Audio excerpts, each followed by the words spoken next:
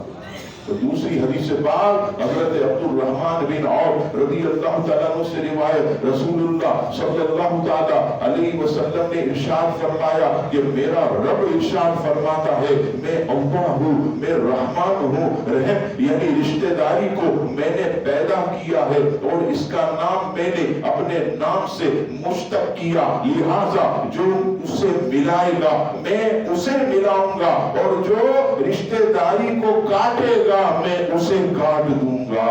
اللہ اکبر۔ پھر حضرت عاصم رضی اللہ تعالیٰ عنہ کی حدیث پاک رسول اللہ صلی اللہ تعالیٰ علیہ وسلم نے ارشاد فرمایا کہ جس کو یہ پسند ہو کہ اس کی عمر میں برکت ہو اور اس کے رزق میں جو ہے یہ وسعت ہو اور اللہ تعالیٰ اس سے بری موت کو دفع کر دے تو اسے چاہیے کہ اللہ سے ڈرتا رہے اور رشتہ داروں کے ساتھ اچھا سلوک کرتا رہے۔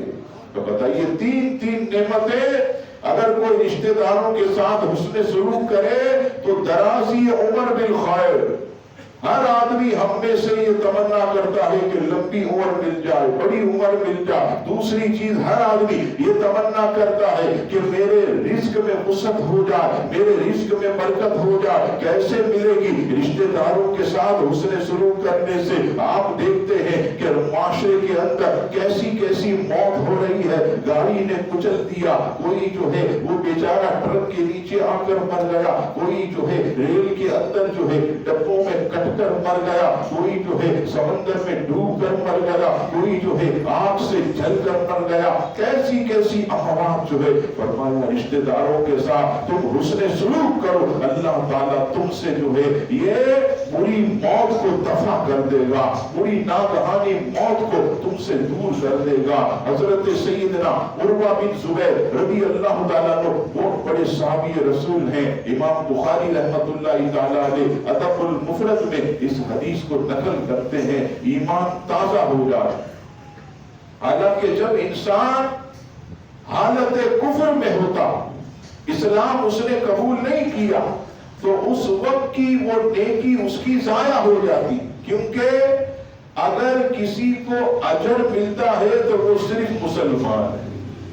اگر نیکی پر انعام ملے گا، قیامت کے دن جنت ملے گی، تو وہ صرف مسلمان۔ کافر ہے تو اسے دنیا میں ہی سب دے دیا جائے گا، وہاں اس کے لیے کچھ بھی نہیں ہے، یہ سب ایمان سے جو ہے وہ متصل ہے۔ لیکن حضرت عروہ بن زبیر رضی اللہ تعالیٰ عنہ کہتے ہیں کہ مجھے صحابی رسول حضرت حکیم بن حزام رضی اللہ تعالیٰ عنہ نے بتایا۔ اور یہ حکیم بن حزام کون ہے؟ یہ بھی میں آپ کی خدمت میں عرض کروں، لوگ کہتے ہیں کہ حضرت علی رضی اللہ تعالیٰ عنہ واحد صحابی ہیں جو خانہ کعبہ کے اندر پیدا ہوئے، اور کسی صحابی کو یہ شرف نہیں ملا۔ آپ حدیث پڑھیے، حضرت حکیم بن حزام انہیں بھی یہ سعادت حاصل ہے کہ ان کی ولادت بھی کعبے کے اندر ہوئی، کعبے کے اندر یہ پیدا ہو۔ حضرت حکیم بن حزام نبی پاک علیہ السلام کی بارگاہ میں حاضر ہوتے ہیں، عرض کرتے ہیں یا رسول اللہ صلی اللہ تعالی علیہ وسلم، جب میں مسلمان نہیں تھا اس وقت بھی اپنے رشتہ داروں کے ساتھ اچھا سلوک کرتا تھا، میرے رشتہ دار غریب ہوتے تھے میں انہیں کھانا پہنچاتا تھا، میرے رشتہ دار غریب ہوتے تھے میں ان کے گھر جا کر ان کی مدد کرتا تھا، میرے رشتہ دار تکلیف میں ہوتے میں ان کی تکلیف کو دور کرتا تھا، میرے رشتہ دار پریشانی میں ہوتے میں ان کی پریشانی کو دور کرتا تھا۔ یا رسول اللہ کیا مجھے اس کا کوئی اجر ملے گا؟ اللہ اکبر۔ نبی پاک علیہ السلام فرماتے ہیں اے حکیم بن حزام، یہ جو اللہ نے تمہیں اسلام کی دولت سے سرفراز فرمایا ہے یہ اسی نیکی کا ہی بدلہ ہے۔ یعنی حالت ایمان میں جب تم نہ تھے اور تم نے اپنے رشتہ داروں کے ساتھ حسن سلوک کیا تو اللہ تعالیٰ نے اس کے بدلے میں تمہیں ایمان کی دولت سے نواز دیا، ایسی دولت عطا کی کہ جس کا کوئی مول نہیں ہے، ایسی نعمت اسلام جیسی عطا کی کہ جس کا کوئی بدلہ نہیں ہے، اس سے بڑھ کر کوئی نعمت اور دولت ہی نہیں ہے، وہ تمہیں اللہ تعالیٰ نے عطا کی۔ اور آگے رب کریم نے فرمایا کہ بے حیائی اور برے کاموں یعنی ظلم سے منع فرمایا۔ عزیزان گرامی، یہ بے حیائی اور یہ زبان سے گندی گالیاں نکالنا اور بے حیائی کے کام کرنا، عورتوں کا بے پردہ گھومنا، مردوں کا جو ہے ایسے کپڑے پہننا کہ آگے اور پیچھے کے حصے کی نمائش ہو، عزیزان گرامی اسلام اس سے منع کرتا ہے، اس سے بے حیائی پھیلتی ہے۔ بے حیائی سے جو ہے وہ آپ کے سامنے نت نئی بیماریاں پھیلتی ہیں، خطرناک قسم کے وبائی امراض جو پھیلتے ہیں، حدیث شریف کے مطابق یہ سب کے سب بے حیائی کی وجہ سے پھیلتے ہیں۔ جتنی بے حیائی بڑھتی چلی جائے گی اتنی بیماریاں بڑھیں گی، اتنی جو ہے وہ وبائی امراض جو ہے یہ بڑھتے چلے جائیں گے۔ یہ جتنی نحوست آپ معاشرے میں دیکھ رہے ہیں یہ سب جو ہے بے حیائی کا نتیجہ ہے، اور یہ بے حیائی جو ہے یہ رب کو بہت ناپسند ہے۔ حدیث شریف میں آپ پڑھیے، نبی پاک صلی اللہ تعالیٰ علیہ وسلم نے جو ہے وہ مطلق فرمایا کہ جس کے اندر حیا نہیں، جس کے اندر شرم نہیں، وہ جو چاہے سو کرے۔ اور فرمایا دوسرے مقام پر حیا اور ایمان جو ہے یہ ساتھ ساتھ ہوتے ہیں، اگر کسی میں سے حیا چلی جائے ایمان خود بخود چلا جائے گا، اور اگر کسی میں ایمان نہیں تو پھر اس میں ہو ہی نہیں سکتا کہ حیا ہو، اس میں شرم ہو۔ تو یاد رکھیے گا یہ بے حیائی جو ہے یہ بھی انسان کو جو ہے بہت زیادہ تکلیف کے اندر ڈالتی ہے۔ تو ہمیں کوشش کرنی چاہیے کہ ہم جو ہے یہ حیا کی پاسداری کریں، اور اللہ تبارک و تعالیٰ کا یہ ارشاد کہ بے حیائی اور ظلم سے اس نے منع فرمایا، تمہیں روکا، اور ظلم بھی کسی قسم کا نہیں ہونا چاہیے، خاص کر اپنے گھر والوں کے لیے۔ ترمذی شریف کتاب الایمان حدیث نمبر 2602 حضرت عائشہ صدیقہ رضی اللہ تعالی عنہا روایت کرتی ہے، رسول اللہ صلی اللہ تعالی علیہ وسلم نے ارشاد فرمایا، مسلمانوں میں کامل ترین مسلمان وہ ہے جو بہترین اخلاق کا مالک ہو اور اپنے اہل و عیال کے ساتھ انتہائی نرم ہو۔ اب دیکھیے سرکار سند دے رہے کہ کامل مومن کون؟ جو اپنے گھر والوں کے ساتھ، بیوی کے ساتھ، بچوں کے ساتھ، ماں باپ کے ساتھ نرم ہو۔ یہاں دیکھیے سڑکوں پر تو بڑے مذہبی ہو کر گھومتے ہیں، سڑکوں پر تو بڑے معزز ہو کر گھومتے ہیں، روڈ پر آتے ہیں، دکان پر آتے ہیں، کسٹمر سے تو جی سر کہہ کر بڑے پیار سے بات کرتے ہیں، لیکن یہی شخص جب گھر پہ جاتا ہے تو گھر میں جاتے ہی بیوی پر آڈر چلاتا ہے، اسے گالیاں دیتا ہے، بچے اس کو دیکھ کے بھاگ جاتے ہیں، ایسا روڈ ہوتا ہے۔ نہیں، آدمی جو ہے وہ ایسا ہو کہ باہر بھی ہیرو ہو، گھر میں بھی ہیرو ہو۔ ہم باہر ہیرو بنتے ہیں، گھر میں زیرو بنتے ہیں، اسی لیے آج گھر کے اندر ہماری کوئی اوقات نہیں ہوتی۔ ہم جب کوئی بات کرتے ہیں تو گھر والے کہتے ہیں ارے یہ تو خود عمل نہیں کرتا، ہمیں کیا سکھانے کے لیے آیا ہے۔ اس لیے ہمیں چاہیے کہ گھر کے اندر بھی ہیرو بنے، باہر بھی ہیرو بنے، اور سرکار نے یہ سند عطا فرما دی کہ تم میں جو ہے وہ ایسا کامل مومن وہ ہے کہ جو اپنے گھر والوں کے ساتھ، اپنے اہل و عیال کے ساتھ انتہائی نرم ہو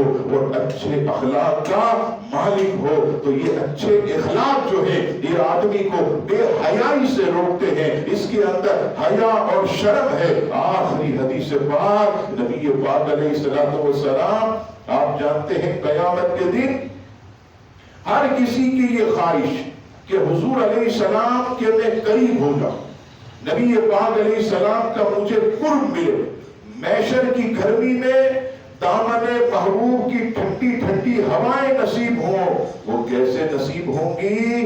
اللہ اکبر. رسول اللہ صلی اللہ تعالی علیہ وسلم نے ارشاد فرمایا کہ قیامت کے دن تم میں سے میرے سب سے قریب وہ ہوگا کہ جس کے اخلاق تم میں سب سے زیادہ بہتر ہوں گے. بتائیے سند مل گئی. اب فیصلہ ہمارے ہاتھ میں ہے کہ ہم اپنے اخلاق کو کتنا بلند اور بالا رکھتے ہیں, ہم اپنے اخلاق کو کتنا جو ہے وہ ستھرا رکھتے ہیں. تو عزیزان گرامی, یہ جو آیت ہے یہ اللہ کی نعمتوں میں سے بہت بڑی نعمت ہے, اور اس آیت کے اندر اللہ تبارک و تعالیٰ نے زندگی گزارنے کا پورا اصول ہمیں دے دیا. رب تعالیٰ سے دعا ہے رب کریم ہم سب کو اپنے پاک کلام کا فیضان نصیب فرمائے, اور نبی پاک صلی اللہ تعالی علیہ وسلم کی سچی اطاعت اور غلامی نصیب فرمائے. آمین. وما علینا الا البلاغ المبین. اللہم